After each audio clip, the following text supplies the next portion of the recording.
Okay, chemistry students, we are on the half-life gizmo, and where students are having trouble is activity B, measuring half-life.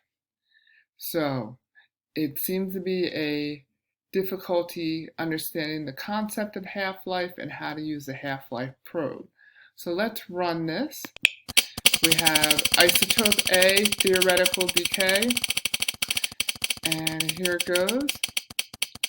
So we start out with 128 radioactive atoms, and I'm going to turn on the half-life probe.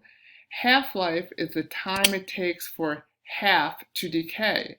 If I start out at time t equals 0, 128, what I want to find is when that 128 is half. So we move the probe over, and half of 128 is 64.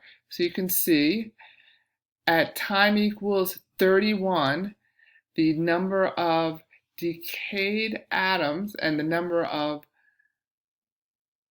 still radioactive atoms is 64. That's the half-life, the time it takes for half to decay. So that would be 31 seconds. I can reset this, and I could put it on a different number. Let's say I put it on 50. And there's 50, and I run this starting at 50, and when you're at 25, time is 31 seconds, because half of 50 is 25, and it takes 31 seconds. That's the half-life. It is the same for the material, as long as it's the same material, no matter what the size, and this is how you use the half-life probe.